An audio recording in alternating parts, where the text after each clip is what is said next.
flow control. So scroll down, please.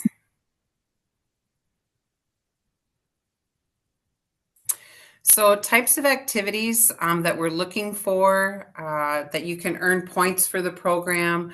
If you repost a LinkedIn post that our marketing team is really good at LinkedIn posting.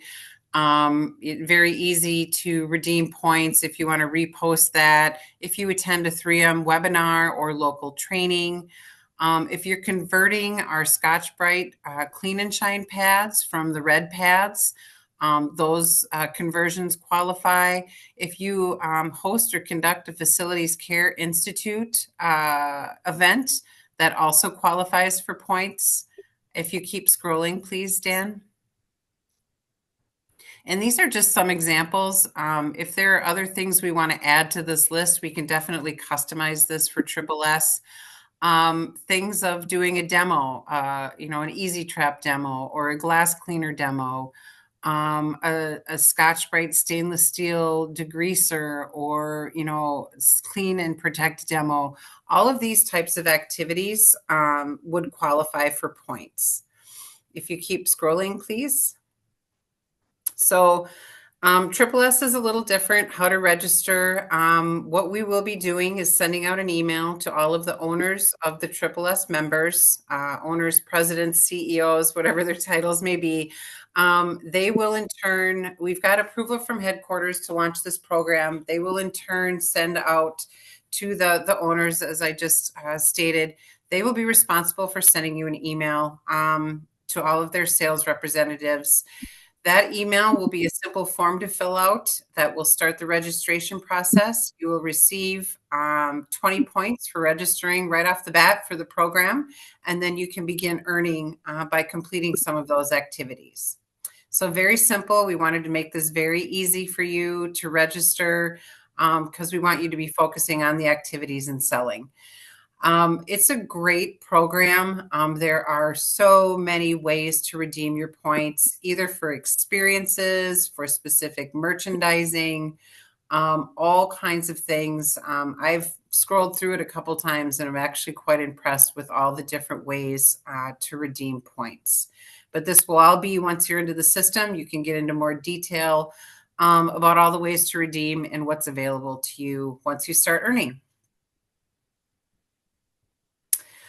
We wanted to highlight some of the things, we didn't want anybody to be overwhelmed, like, oh my gosh, I need to earn 100,000 points to start earning some rewards. Actually, it's not that many points to start earning some pretty cool stuff. I myself am a little jealous of the Yeti cooler, but you can see just 5 to 2,500 points get you some really great prizes.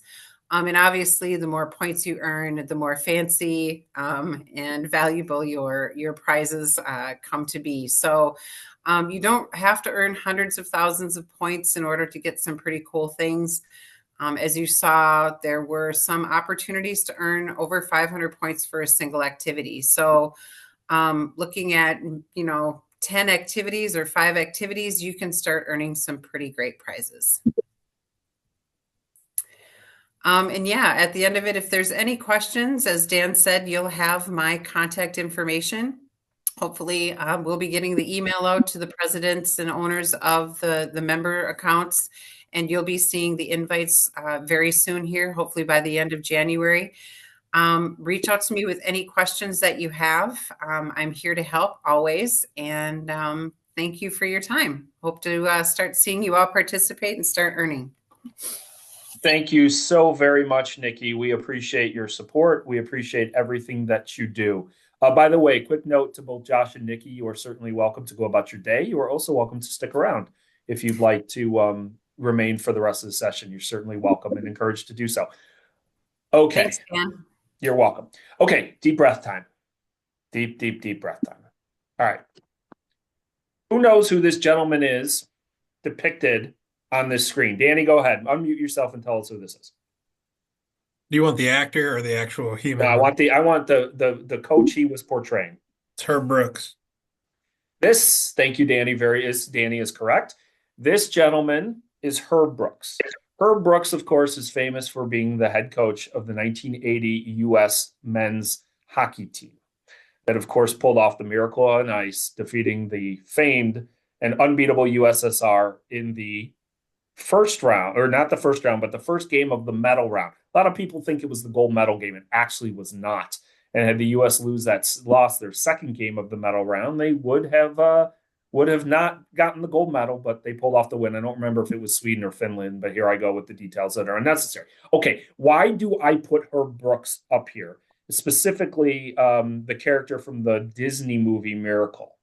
Because there is a famous scene in this movie, and no, I'm not going to make any of you skate until your legs literally fall off. If you've seen the movie, you know exactly what I'm talking about. But there's a famous scene in this movie where when he picks the team, he looks at them and he says, "I'll be your coach. I'm not going to be your friend. If you need one of those, talk to Doc, who happens to be one of the assistant coaches, or go to find someone in a bar."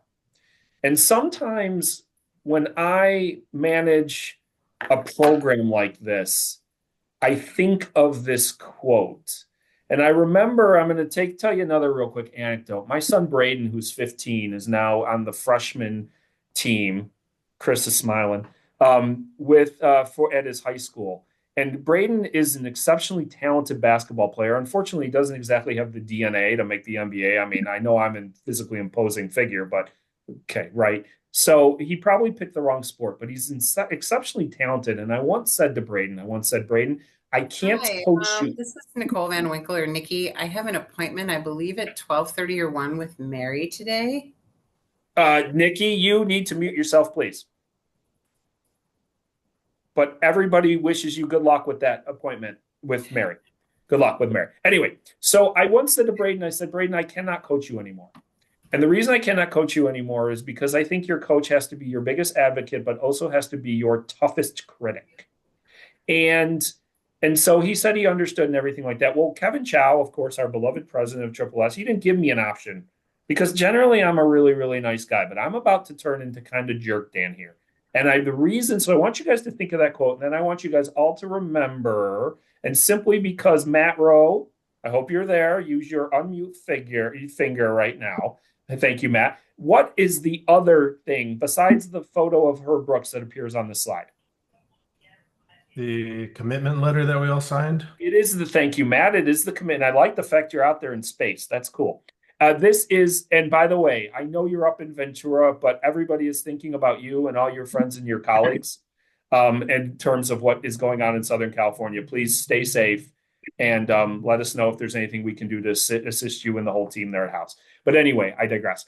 This, of course, is the statement of commitment letter. Now, Madison, if you are out there, I would like you to please unmute yourself. And Madison, of course, Madison Sanford, Nee McFarland, happened to be, you all got the email yesterday where I mentioned that 9 of you were followed up on the assignment. Madison, will you please read I got to find exactly where it is. Will you please read the second to last paragraph that starts, "Have you shared your contact information?" Madison, are you there? Yes. Can you hear me?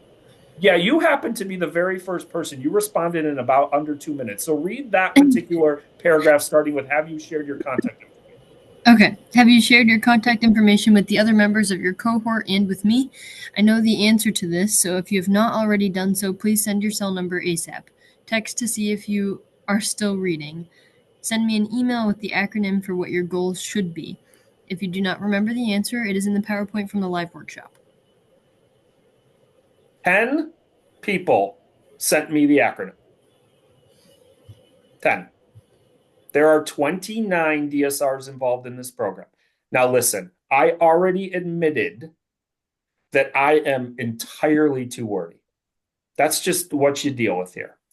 But I think that this is very fitting at this particular time because you are going to be dealing with customers of all different ilk, right? And I know what you're thinking right now. You're thinking, listen, Dan, you may think that this is the greatest program in the history of the world, but you're not as important as my customers. But I cannot help but wonder whether or not your apparent unwillingness to read through an entire email that comes from Dan Wagner regarding this program, a program for which you signed a statement of commitment, means that when you get an email or a voicemail or another message from a customer, you think to yourself, this isn't worth my time. Now, if you are going to choose to blow off one, please let it be me. Don't let it be your customer. But I will use this as the perfect example of, as you seek to improve your sales acumen, as you seek to stretch toward reaching your goal of being the best sales rep you can be, so you can make money, so you can provide for yourself and your family, so that you can not have to rely on 3M when it comes to wanting to get tickets to your favorite sporting event or that awesome Tag Heuer watch that I saw on that screen when she put up all those fabulous prizes. You need to do everything in your power to understand your customers' needs. And that means focusing, that means giving your attention to the information that you're provided. Thank you to the 10 of you. I thought it was hilarious, the people that said, I already sent you my 2 things. And I said, yeah, you're still not one of the 9. That was great. But anyway, listen, I don't like playing this persona because I think I'm a really nice guy. But let's focus, folks. Let's remember our statement of commitment and let's follow up with the activities. Now, I do want to say one other thing, and that is with regards to the fact that I threw a homework assignment at you during the holiday season. That was unfair of me. And I understand that you probably had a lot of difficulty connecting with customers during the holiday season. Nobody's paying attention, right? Everybody's watching The Grinch and doing those types of things. And so I will give you all a little bit of leeway with regards to not necessarily completing that homework assignment as effectively as we would like to see it be done. However, a simple task like sending an email with SMART, right? Specific, measurable, actionable, et cetera, is something that's really easy to do. Okay, we're going to move on. I'm going to turn into Nice Dan again. All right. You know what? I have not had an opportunity. Here's where I have to fall on my sword and admit that I failed.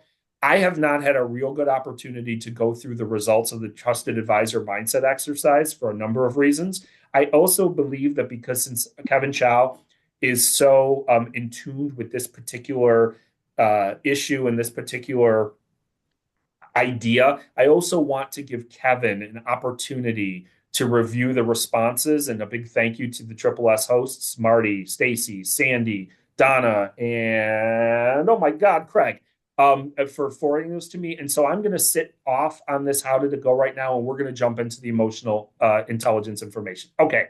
Mastering sales with emotional intelligence, building connections. One of the reasons that I am so incredibly passionate about this particular topic, not only because I believe it is crucially important, but also because it really truly goes hand in hand with this whole concept of personalization that I discussed probably ad nauseum when we all gathered in Chicago in early December, right? This idea of how do I use emotional intelligence in the day-to-day sales process is part and parcel with this whole concept of getting to know your customer, understanding them as an individual, and that is absolutely crucial, and able to really improve your sales acumen. And I've used acumen too many times today. I got to come up with another synonym. So what exactly is emotional intelligence? Well, most training sessions, when you think about them, and when you think about what we focused on in Chicago, we focused on the more hard skills. Obviously, I talked a lot about the need for personalization and the need to get to know your customers, but we really focused on things like sales processes and asking questions and all those good things that were involved in the role plays, right? And what emotional intelligence is it's the key soft skill. It's the ability, and by the way, I don't know if Josh and Nikki are still with us, but I loved Nikki's little comment there, but I do want to say I am going to insult your emotional intelligence by reading the slides, simply because I think the information on the slides is really powerful and I want to stress it. So sorry, Josh, I am going to insult everybody.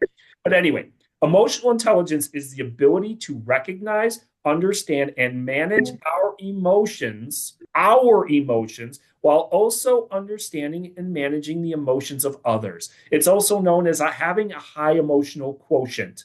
And what it really does is it demonstrates that you understand and that you care, because we know that those soft skills, they're going to yield those hard dollars. They're going to help you achieve your goal of being a better sales professional. And what we have learned, what studies have showed us, is that emotional intelligence is truly a foundational skill, an underrated value added component that ties you very closely with the customer. And the lack of an emotional intelligence can result in fight or flight, right? When somebody says something that we don't like, when someone says something that offends our sensibilities, our first reaction is to fire back at him, right? I think LeBron James is the greatest basketball of all time. No, he isn't. Jordan is. You're an idiot, right? Or flight. I got to get the hell out of here. I'm uncomfortable, right? This guy, man, Craig Kilroy, he thinks the Yankees are the greatest team in history. He's crazy. I don't even want to be around that fool. He might be right, by the way. The goal, ultimately, as we talk about, is to elevate your relationships and sell more so that you can make more money. And this, I believe I used this slide in the very first remote session, and I'm repeating it here because it really speaks to the changing nature of the sales professional. Over 1 million business-to-business sales jobs will be lost to e-commerce. Over 1 million. I mean, you're in, like, I'm not going to say you're in a dying profession, because you're not, but you're in a profession that is under attack by technology. And so what technology cannot do is they cannot form a direct emotional relationship with that customer. They can't understand. At least not yet. God, AI scares me sometimes. But at this point, they can't say, my goodness, I think that Stacy is having a rough day today. And so I need to really kind of be a little bit softer with her as we go through this particular process. And I want you to think about the GOATs. And I want you to ask yourself, what are the true differentiators? Now, it goes without saying that I think Jordan is the GOAT. All right. I got Wayne Gretzky down there in the left corner. By the way, if you are a hockey fan and you have never, even if you're not a hockey fan, look up Wayne Gretzky's statistics. They will, if you understand the game of hockey. Brian Waddell is shaking his head yes right now because he knows that this is true. They will blow your mind. In fact, I'm going to age myself, and I bet you some of you may remember there was once a commercial, and it was who holds the record for like the most wings eaten in an hour. And it was like Wayne Gretzky. He owns all the records. And then Gretzky was to the side. And he had wing sauce all over his face. Great commercial, right? But, that's my pop culture just exploding in my head. And, of course, Tom Brady, and I have to put my beloved women's basketball coach of the University of South Carolina Gamecocks, go Cox, Miss Dawn Staley. Now, I'm going to ask you, and Justin, man, you just happen to be on my screen smiling right now. So, Justin, I want you to tell me one thing that differentiates these four individuals. You will have to unmute yourself. Now, I want you to think this way, though, okay? If you make the NBA, unless your name is Dennis Rodman, you can make a basket. You can shoot the basketball. If you make the NBA, you are athletic. If you make the NBA, you are in the top 0.0000001% of basketball players in the world. What differentiates these athletes? They're all winners. Okay, I love that. Explain that a little bit, and I'm going to drink some Celsius. They're not in their profession to make friends. Winning comes above everything else. They don't care if they're liked. They don't care if they're liked by their teammates, their players. Winning's the ultimate goal.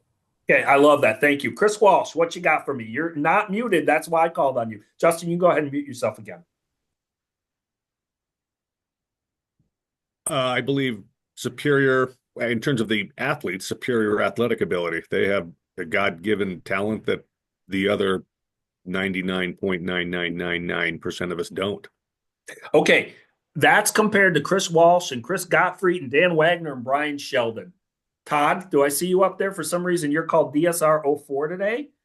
You're like a robot from Star Wars. Todd, I want you to tell me, what do you think differentiates these individuals? You need to unmute yourself, my man. There you go.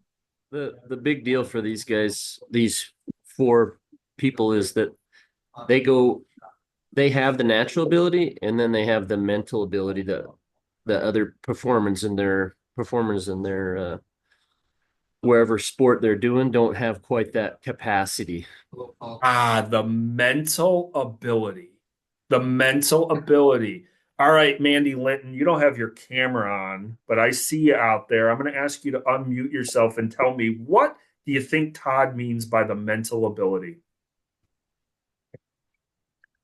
I think that they have specialized and honed in on their specific talent. Thank you, Mandy. They have specialized and honed in on their ability talent. Michael Jordan was never afraid to take the last shot. Michael Jordan wanted to take the last shot. Tom Brady wanted the ball in his hands because Tom Brady knew who he was as an athlete, and Tom Brady had the confidence that no matter what happens, no matter whether we're down 34-3 or whatever the hell it was to the Falcons, that he was going to drive the Patriots and then the Buccaneers down the field and score the touchdown. Dawn Staley's an interesting one because Dawn Staley, of course, is a leader of women, right? And Dawn Staley brings in, and I am a South Carolina women's basketball fan. I think a lot of you know that because my daughter will graduate there in May. Fingers crossed. Everyone, please cross your fingers. But anyway, Dawn Staley brings together a group of 15 girls with differing backgrounds, and she has to understand how to relate to each and every one of those different individuals in order to create a cohesive team that maximizes their success. You see, I will argue that while obviously these four individuals are the best of the best, they are at the top of the hill, that what really truly differentiates themselves is not their ability to shoot the basketball or throw a pass or read the defense, or in the case of Gretzky, make the right pass at the right time, Dawn Staley coach her team, but rather the way that mental approach, right? The way they look at the game, the way they think about themselves, and the way they apply their mindset to going about their activity on a day-to-day basis. Right. And here's another slide that I have used in the past before, and that is that sales performance equation, that self-management piece, right? You all have knowledge. You all have the knowledge. And if you don't have the knowledge, you know where you can get it. You go to SSS, right? You call Marty. You call your different suppliers. You talk to the different members of your cohort, right? That's why the cohorting aspect of this program is so crucial. You all have selling skills, or at least you're developing those selling skills, the hard skills that we talk about, right? It's that self-management that is the multiplier. How you handle yourself. Chris Kinsey, thank you very much for sending your contact details. I can multitask. That is the real multiplier that makes you who you are and sets your potential as a professional, plain and simple. And listen, there's evidence out there that proves that if you are willing to invest in emotional intelligence, if you are able to set yourself up so that you fully understand it and you practice it, this is the same as hard skills, right? Michael Jordan, Tom Brady, Wayne Gretzky, Dawn Staley, those individuals, yes, they shot free throws. Yes, they practiced passing into the little tiny little goals. Hockey fans know what I'm talking about during the skills competitions. Yes, Dawn Staley watched video and learns how to do these different things, but they also practice the emotional aspect, the mental aspect of the game. And when we think about sales reps trained in emotional intelligence sold 12% more, right? They produced twice as much. It's one of the World Economic Forum says, yes, it is one of the top skills needed for the next industrial revolution. It is absolutely crucial. I don't know what the Institute for Health and Human Potential is. I really don't. But I'm assuming that they don't have a horse in the race that says, man, we really got to sell more emotional intelligence tools. I don't think that's the case. I have to, as a former recovering lawyer, admit that I guess it's possible. But this is incredible, right? Research indicates that emotional intelligence skills now account for 85 to 90% of what is required for exceptional performance. So this absolutely matters. So what are we talking about? What are the key components that you need to think about when it comes to emotional intelligence. Number one, self-awareness. It's the number one skill because all the others flow directly from it. Who am I? What situation am I currently in, right? Understanding your own emotions, understanding how you react in different situations so that you don't automatically revert to the factory setting, fight or flight. And then once you understand self-awareness, self-regulation, right? Okay, I understand myself. I understand my emotional well-being. I understand my emotional situation. Now, how am I going to react to different situations? How am I going to regulate who I am? And then do I have the motivation and the confidence to get to where I need to be? And those are the personal competencies that come from within you. Those are the things that, yes, you can develop them. Yes, you can improve them. But the key here is those come from within, right? No matter how many times Kevin Chow says to me, Dan, I need you to do this, unless Dan decides that, yes, I'm going to do this, nothing's going to change. And then, or I mean, I think I do things. So hopefully Kevin won't call me after the session and say, Dan, you're not doing stuff, you're fired. Anyway, okay. Then there's those social competencies that exist between you and others. And this is your empathy for others. This is your ability and willingness. Willingness goes back to your personal competency to understand, appreciate, and empathize with other situations. And then your social skills, right? Those are the things that exist between you and the customer. Now, sometimes you're talking to Tammy barefoot and you're having a great relationship with Tammy. Tammy's a great person. And you're like, this is just matching perfectly. Sometimes you hit that brick wall. Sometimes you're like, I can't believe I have to deal with this idiot. But sometimes, you know what? You got to deal with the idiot. And you have to figure out how to use your own personal competencies to maximize the social competencies in order to be as effectively as possible. So how exactly does this help? Well, first of all, it helps you overcome those objections, right? Because you can empathize with that customer's concern and understand their points of view to make it easier to address their issues, avoid frustration, right? And it helps you view objections as an opportunity. And sometimes it's not just objections, but it's down and out rejections. And it helps you understand that, listen, this isn't personal. They're not saying, listen, I'm not buying from you because I don't like you, or I don't like the fact that you're a Cubs fan, or whatever the case may be.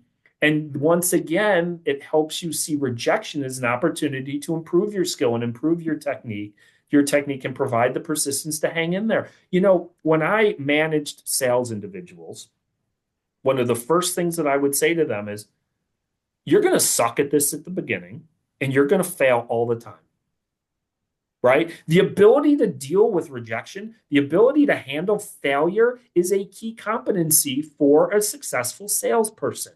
And it's not fun, and it hurts, but once you have the emotional intelligence, once you're able to self-regulate, you can understand it's not personal, and that this can help me actually improve in the future. And of course, it helps you build rapport with leads, prospects, and customers. Recognizing, just as Dawn Staley recognizes, I can't take the same approach with every single player, right? You know what? I'm an Indiana fan as well. And Bob Knight was the coach when I became an Indiana fan. And everybody saw Bob Knight as this raving lunatic. But if you've ever read the famous book, Season of the Brink, written by John Feinbaum back in the mid-1980s, you'll understand that Bob Knight was a master at understanding that some players, he could absolutely tear them a new you-know-what, while other players, he had to take more of a soft sell. Now, Bob Knight was interesting because his persona was as the general, so he would usually utilize his assistant coaches in that regard. But he knew that you can't take the same approach with every single player, and that having an individual approach and a communication style would really, really help him be as successful as possible. Establish a professional impression, right? By remaining calm, confident, and coming across as, hey, I know what I'm talking about, and I'm here to understand you. It helps you diffuse those tense situations and learn how to use humor or empathy, right? Like sometimes I know I go overboard with the humor, you know, would you rather hang out with the Grinch or with the seasick crocodile. Those of you say the Grinch are nuts. I get it. His heart grows, whatever. But anyway, sometimes having that humor and that empathy and being willing to laugh first and foremost at yourself is really, really, really a key. It really is.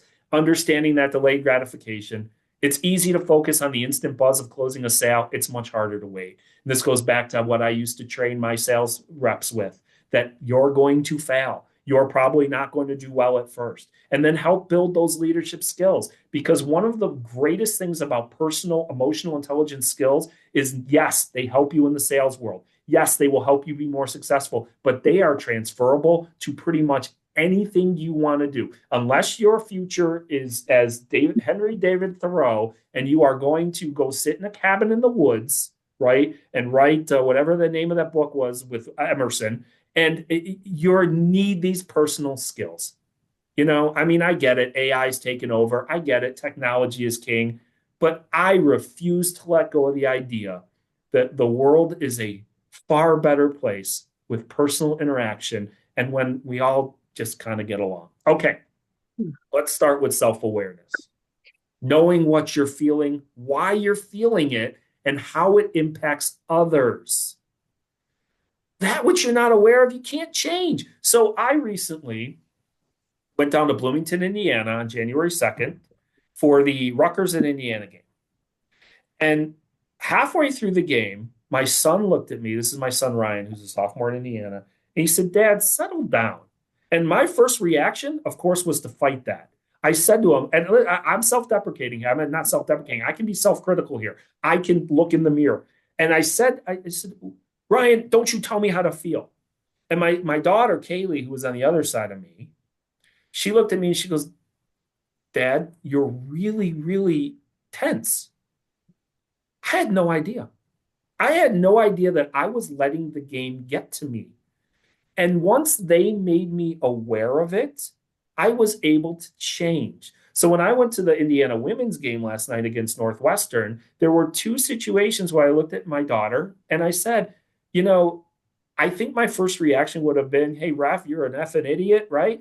But yet, because I had that new self-awareness, I was able to make that change. I was able to slow down, think, and reflect and identify the blind spots of myself and of others. How? By getting that clarity of thought. Now, I know I started off the live workshop by asking everyone, do you have $1 million sale? Is your spouse pregnant? Is anybody about to unfortunately pass?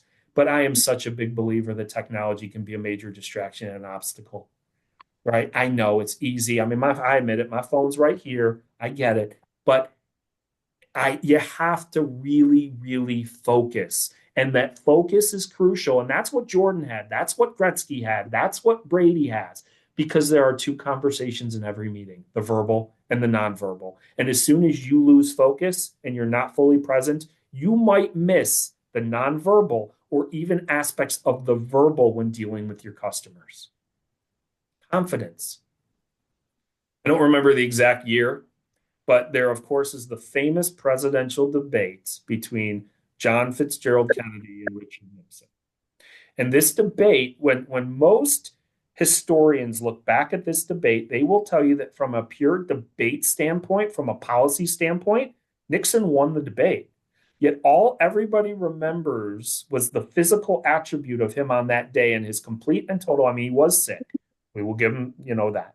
But he also showed a complete and lack of confidence as opposed by Kennedy, who came across as very self-assured and very confident, right? Because confidence creates the culture that embraces failure and allows you to learn lessons. The first question you should always ask yourself is, what is a lesson to be learned? And I'm telling you right now, I have talked to many sales representatives, and I've talked to them about the need to reach the correct decision maker. And I've seen their faces, and they look a little not real comfortable, right, with that. I don't know. But having this confidence puts you in a position where you're not afraid to take risks approaching the corner office, because never forget this. Never forget that it is the individual who controls the budget, the individual who decides how much money they are going to invest in a clean, healthy indoor environment who ultimately decides how much money they are willing to spend on cleaning products in a clean indoor environment, which directly affects whether or not you meet your goal to make more money. I had the opportunity to meet each and every one of you in Chicago, some better than others, and I was impressed with each and every one of you. And I will say right now that there was not a single one of you that I walked away saying that person is going to fail because they don't believe in themselves. Every one of you has it in you.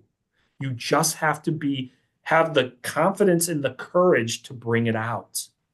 Self-regulation. Okay. Once we have that self-awareness, once we understand who we are, what our emotions are saying to others and how they impact others, then we work on the next step, which is self-regulation.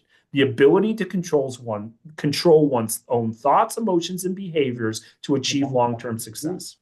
The capacity, please put yourself on mute if you are not.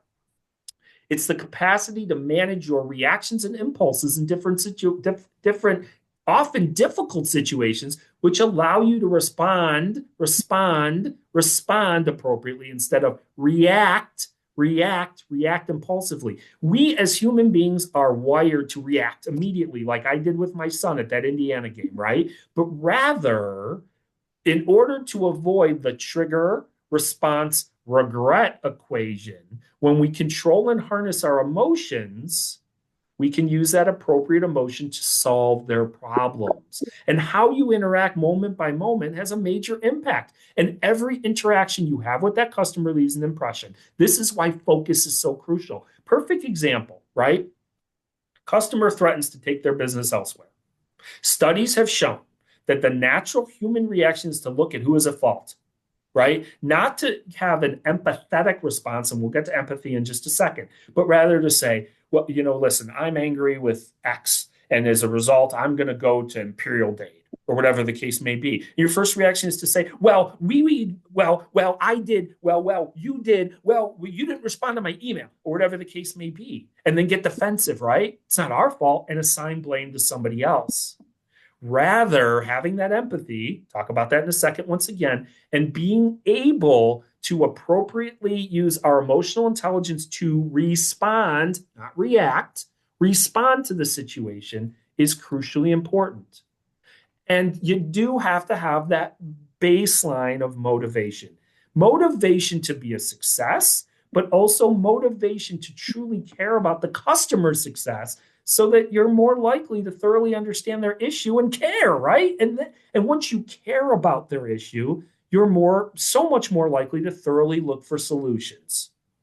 Create that positive environment and focus on the why. Have the motivation to say, what is driving the customer's needs here, right? So in the school district, once again, you're talking student attendance, funding, substitute teacher costs, student performance, healthcare facility, healthcare acquired infection incidents, all those different things, customer satisfaction in the hotel or the restaurant or wherever you might be. And you know what else you have to do? You got to pat yourself on the back every now and then. And you know what else you should do? Pat your teammates on the back. Pat the fellow cohorts on the back, because we all suffer from lack of motivation every now and then. We do, right? There's the famous Bruno Mars song, "Today I don't feel like doing anything." Anyway, you all know that song. If you don't, look it up. Bruno Mars. We all feel lack of motivation. It happens. It happens.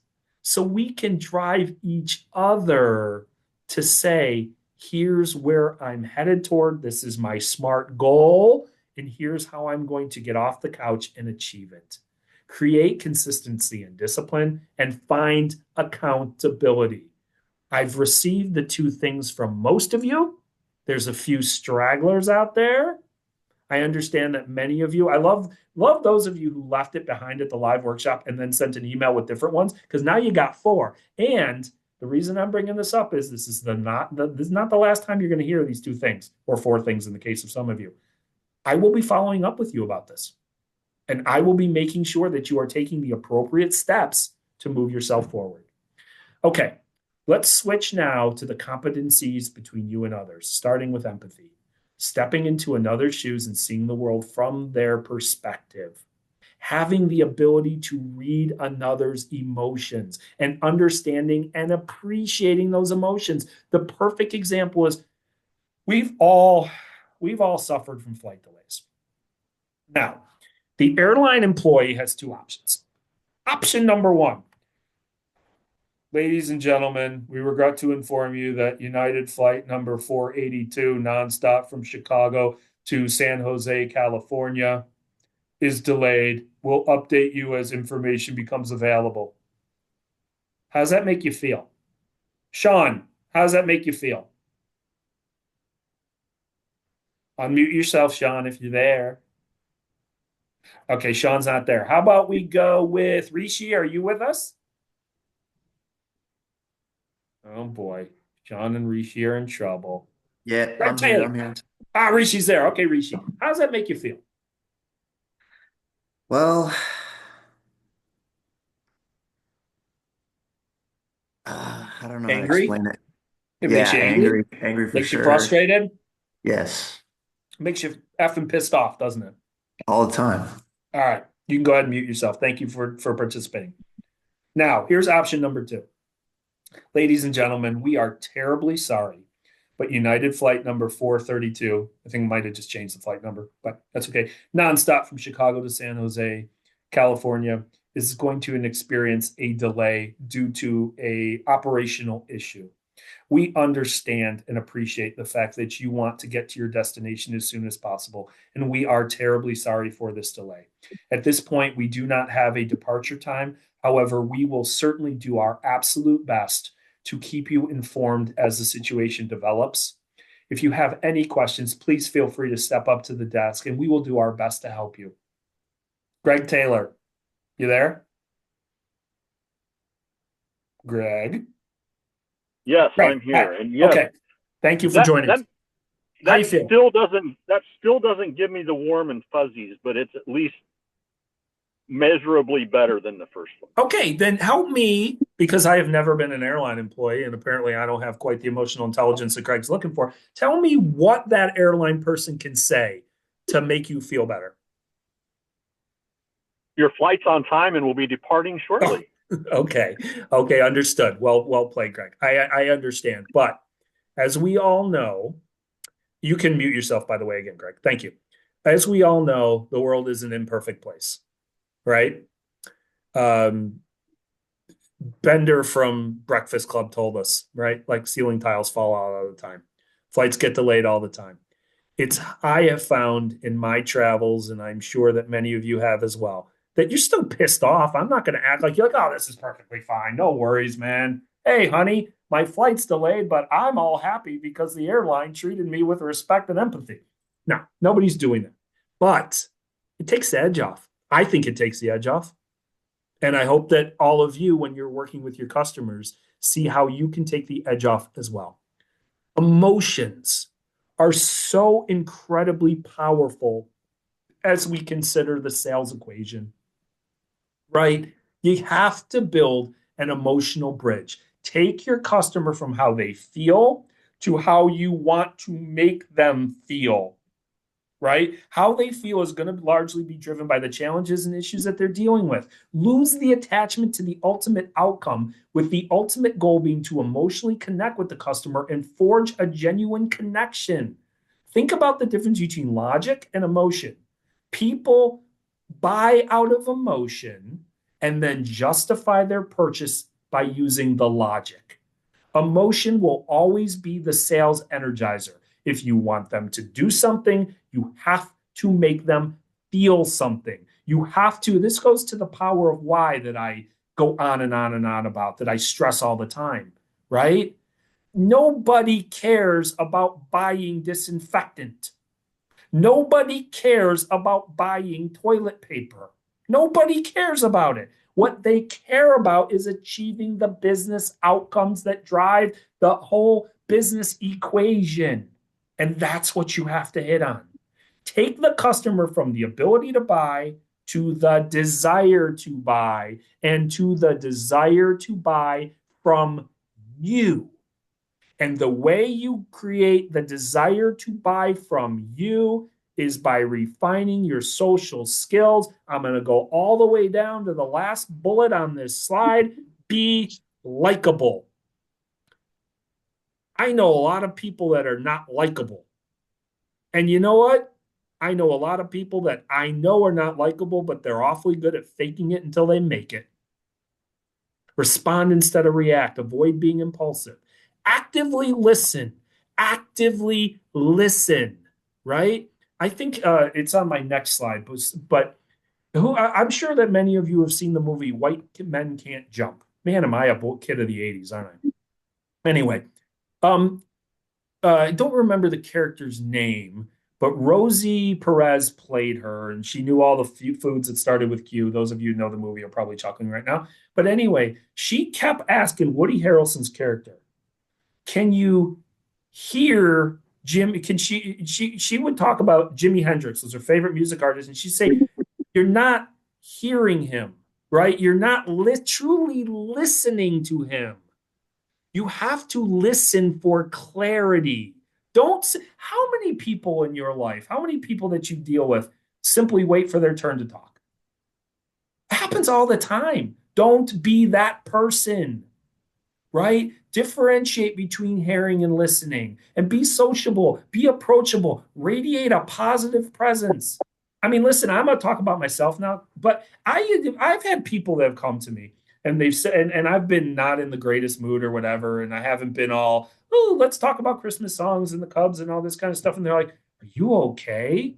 And I'm like, well, I'm not like this 24/7, right? But I lost focus on the situation. I was in a situation where I was going to run into a stakeholder in my life, somebody who I had to be, quote, on for. And when I need to be on, I have to radiate a positive presence, show humility, and work to break down the barriers with strangers. So, tips and summary. You don't have to agree with your customer. You shouldn't always agree with your customer. Then you're a yes person who's easy to take advantage of. But you have to seek to understand. Repeat the customer's perspective and have an open conversation. One of the top sales tools I've ever heard in my life is repeat the customer's perspective, repeat their issue. Simply by repeating it shows that you recognize it and that you're willing to work toward fixing it. You need a level of assertiveness sometimes. Sometimes you can't get kicked around, right? But you have to know when to use it. Respond instead of reacting. Try not to be impulsive. I picked on Chris Kinsey at the very start because I thought the timing of his two things was so perfect. And he admitted to it. He admitted, I'm impulsive sometimes. I have to work on taking a deep breath, right? And saying, how am I going to avoid what is a challenging situation? Actively listen. Differentiate between hearing and listening. Be sociable and approachable, and radiate positivity. Does this make sense to everybody? Because I'm telling you, this is the multiplier. This is truly the multiplier. Now I'm going to open the floor for questions in just a second, but we are over an hour, and so I was not as tight with my words as I wanted to be. But okay, you have an assignment. Okay. And you can no longer use the holidays as an excuse. What I want everybody to do, and these slides will be sent to you. Okay. There's essentially going to be 3 steps to this assignment. I want you to reflect on 2 recent sales interactions that you had. They can be positive or negative. Okay. And I want you to write down the answers for each. What emotions did you experience during the interaction? In other words, what happened and how did you react? How do you think the customer felt during that conversation? Were there any moments when you felt either an emotional disconnect or emotional rapport with the customer? How did you respond to the customer's emotions? Were you empathetic? Were you neutral? Were you reactive? Did you totally screw the whole thing up? I don't know. How do you think better emotional intelligence could have changed the outcome of this interaction? That's step 1. That's your individual exercise. Step number 2 is to gather with your cohort group to discuss the following. SSS cohort leaders, I am relying on you to please herd the cats in this case and to make sure this meeting is scheduled and goes forward as expected. What you're going to do is you are going to share the insights from your personal reflection with the group. And I want you to be prepared to discuss how the different emotions, both yours and the customers, played a role in the interaction. And then I want you to role play. You're going to pair up and you're going to pick one of the following scenarios. Okay, I'm going to leave this to your discretion in terms of what scenario you choose.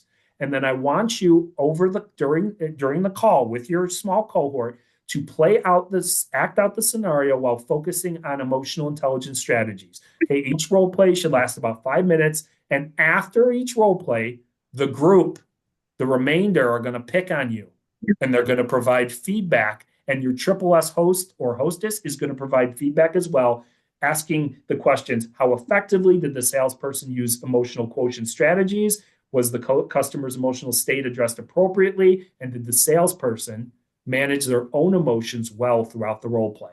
And then step 3, after completing the group discussion and the role plays, each person will individually write a plan based on the following: reflecting on the scenarios and the strategies discussed, what specific emotional intelligence techniques will you apply in your upcoming sales calls?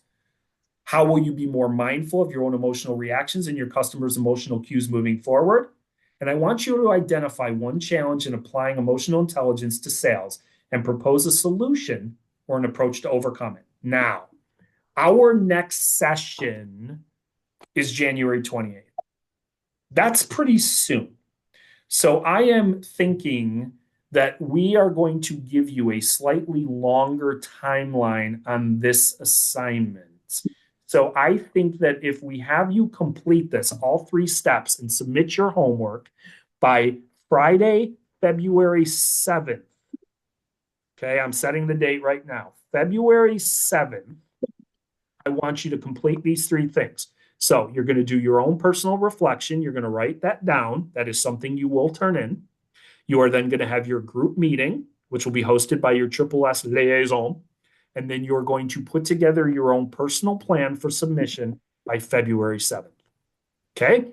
We do have another remote session. If you have not responded to the email or the invite, or otherwise let me know that you will not be able to make it, please do so as soon as possible. I know that there are a couple of you who do have a conflict with a sales meeting. That will take place once again, January 28th. I want you to continue to work on your 2 things, right? Because I am going to hold you accountable and call you out on these. We will have a further remote session February 19th.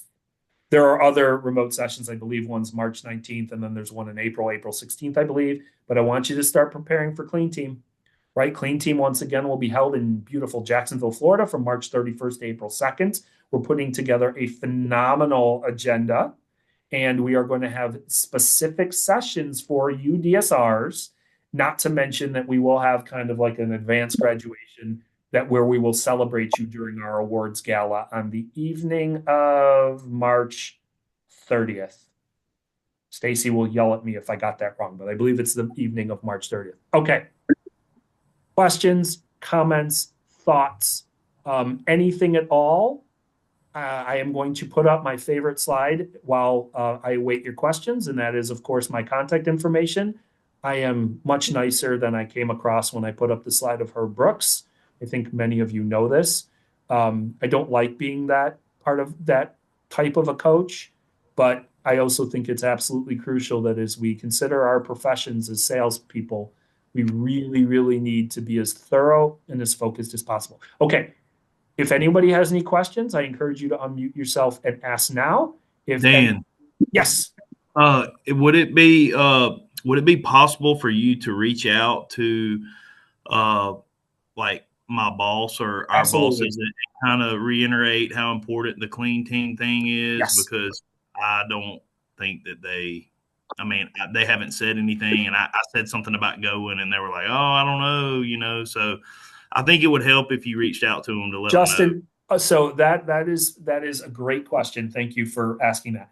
So one of the things I will warn all of you, I probably should have warned this at the beginning before you signed your statement of commitment.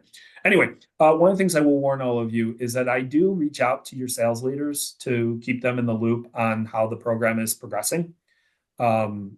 it's nothing to, I don't get, nobody gets in trouble. Don't worry about that, please. So if you completely screw all this up and you didn't send in the SMART goals and all that kind of stuff, I don't tell your sales leaders that. That's not me. But one of the things I do is I do consistently remind them of their role in being a leader to you. And that includes, of course, promoting your participation at the Clean Team Show. So that's a long-winded, that's who I am, sorry. That was my like MO in the courtroom. I would just keep talking to the jury until they got so sick of it, they just agreed with me.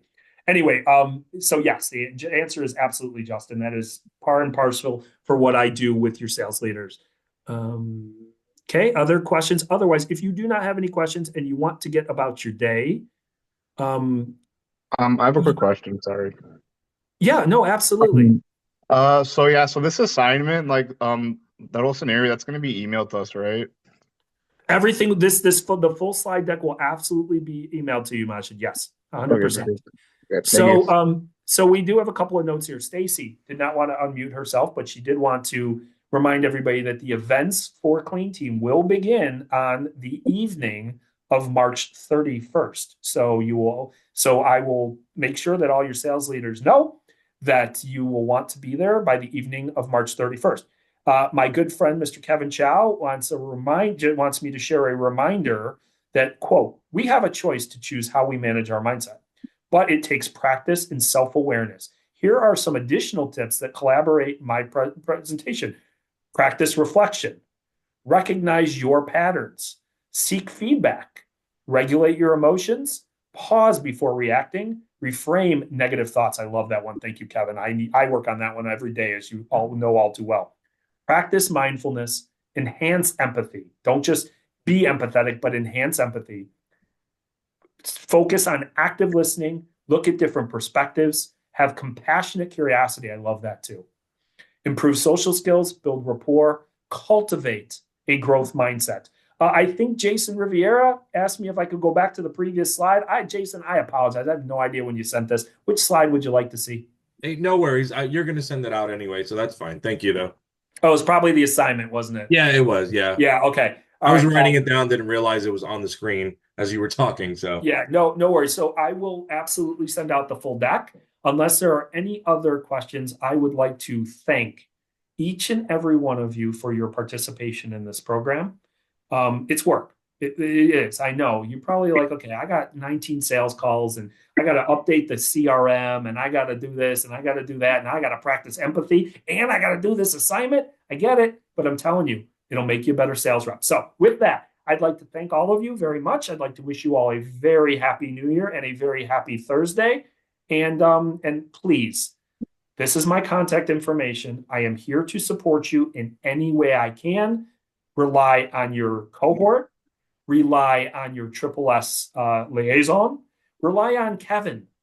Rely on all of us to help you. Thank you so much, folks. Have a great day. Thanks, Dan. You are most welcome, Madison. Thank you, Dan. You are most welcome. You are all welcome. Thanks.